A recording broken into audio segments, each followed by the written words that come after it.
to Shades of Green, Austin's live green talk radio show with your hosts John Hoffner, Reed Sternberg, and Stacy Guidry.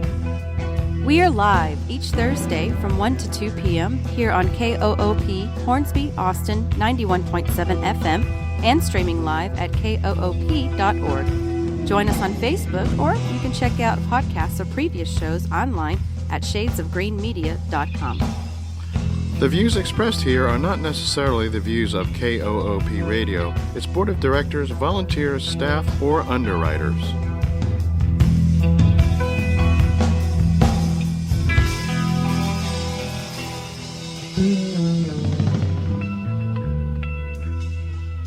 I think we have an incredibly exciting show here on Shades of Green at Co-op Radio. We are going to talk about community solar, and I'm sure our listeners have lots of questions as to what that is and how it works. And so we have Tuan Pham. He's with PowerFin Partners. Joey Romano is on the phone with us, and you're there, Joey. I'm here. Good. And so Joey is the founder of Harvest Moon Solar, and I know you have now a new name for it called Local Solar, and we'll get to that in a minute. And we've got Leslie Libby, a returning guest here, and she's retired from Austin Energy and founder of Libby Solar. And Peter Mahura, he is the Chief Strategy Officer at Pedernales Electric Cooperative, and they've got a new solar program that we're going to hear about.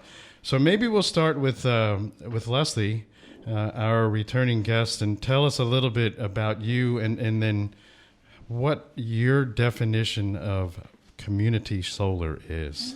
Okay. Thank you, John, for inviting me to be on the show today. I really appreciate it. It's a great topic. Community solar is going to be growing. According to the Solar Energy Industry Association, they believe that right now community solar makes up about 66 megawatts of solar in the country.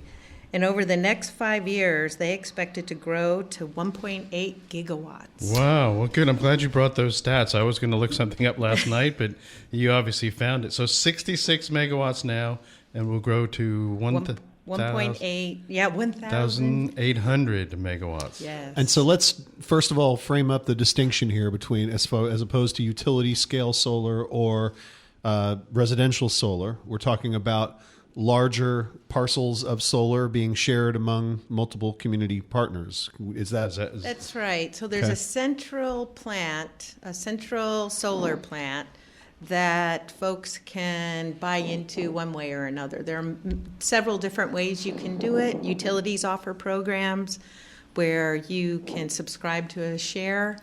Then there are some private entities where actually the subscriber actually has an ownership interest in the project. Mm-hmm. So that's another, they call those more shared type solar programs. So there's lots of different ways, and we'll get into that in detail, to structure a community solar program. And I think that the one thing to point out is that it's the idea of it is that not everybody can put a solar system on their house or their business, but they may want to be able to participate in a program, hence community solar. Would you agree with that, Leslie? Yes, that's right.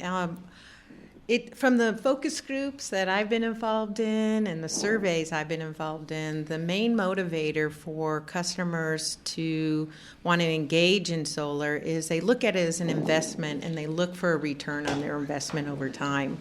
So those are the most successful types of structures that are out there. Okay. Where the subscription levels are the highest. Okay, good.